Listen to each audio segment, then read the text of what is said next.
پاک افغان کشیدگی پر عالمی تشویش، مذاکرات پر زور۔ ایران کی دونوں ممالک کے درمیان ثالثی کی پیشکش۔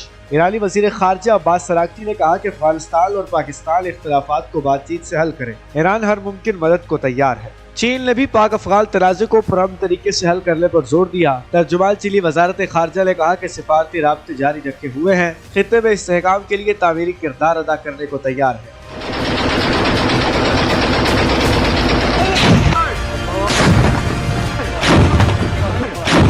پاکستان اور افغانستان کے درمیان بڑھتے تناؤ پر ترک وزیر خارجہ نے پاکستان، سعودی عرب اور قطر کے وزراء خارجہ سے ٹیلی فونک رابطے کیے اور معاملے کے پرامن حل پر زور دیا۔ ملیشین وزیر اعظم انور ابراہیم نے پاکستان کے جائز سیکیورٹی خدشات کے ازالے کے مطالبے کی حمایت کر دی، کہا مذاکرات کی میز پر مصالحت ممکن ہے۔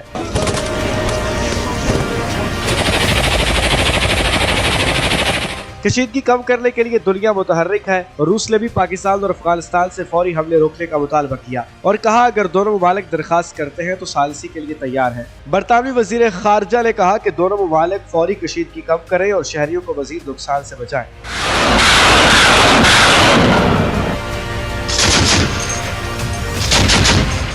اقوام متحدہ کے جنرل سیکرٹری انطونیو گوتریس نے پاک افغان تناؤ پر تشویش کا اظہار کرتے ہوئے دونوں ممالک پر زور دیا کہ وہ عالمی قانون کے تحت اپنی ذمہ داریاں پوری کریں اور شہریوں کے تحفظ کو اولین ترجیح دیں۔